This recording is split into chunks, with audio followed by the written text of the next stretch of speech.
Hi everyone, good morning. ಇದು ಗುರುವಾರದ mini blog ಆಗಿರುತ್ತೆ.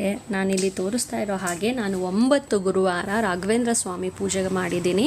ಇದು ಲಾಸ್ಟ್ ವಾರ ನಾನು ಪೂಜೆ ಮಾಡಿರೋದು. ನನಗೆ ತುಂಬ ಒಳ್ಳೆಯದಾಗಿದೆ. ಎಲ್ಲರೂ ರಾಘವೇಂದ್ರ ಸ್ವಾಮಿನ ನಂಬಿ ಪೂಜೆ ಮಾಡಿ. ನಿಜವಾಗ್ಲೂ ದೇವರು ಖಂಡಿತ ಕಾಪಾಡುತ್ತೆ. ಜನ ಹತ್ರ ಹೇಳ್ಕೊಂಡು ಕಷ್ಟ ನಾಳೆ ದಿವಸ ಎಲ್ಲರೂ ನಮ್ಮನ್ನು ಏನಾದರೂ ಅನ್ಬೋದು, ಹೇಗನ ಅದು ಟರ್ನ್ ಆಗ್ಬೋದು. ಆದರೆ ನಮ್ಮ ಕಷ್ಟಗಳನ್ನೆಲ್ಲ ಪ್ರತಿಯೊಂದು ದೇವ್ರ ಹತ್ರ ಹೇಳ್ಕೊಂಡ್ರೆ ಅದಕ್ಕೆ ಖಂಡಿತ ಉತ್ತರ ಇರುತ್ತೆ. ಎಲ್ಲದಕ್ಕೂ ಒಳ್ಳೇದಾಗುತ್ತೆ ಅನ್ನೋದು ಒಂದು ನಂಬಿಕೆಯಿಂದ ಮಾಡಬೇಕಷ್ಟೇ. ಸ್ಟಾರ್ಟಿಂಗಲ್ಲಿ ಪೂಜೆ ಮಾಡಬೇಕಾದ್ರೆ ತುಂಬ ಕಷ್ಟ ಅನಿಸುತ್ತೆ. ಅದಾದಮೇಲೆ ಎಲ್ಲನೂ ಸರಿ ಹೋಗುತ್ತೆ ಅನ್ನೋ ನಂಬಿಕೆ ಇಟ್ಕೊಂಡು ಪೂಜೆ ಮಾಡಿ. ನಾನು 9 ಗುರುವಾರ ಪೂಜೆ ಮಾಡಿದ್ದೀನಿ. ಇದು 5 ಗುರುವಾರ ಮಾಡ್ಬೋದು, 7 ಗುರುವಾರ ಮಾಡ್ಬೋದು, 9 ಗುರುವಾರನೂ ಮಾಡ್ಬೋದು.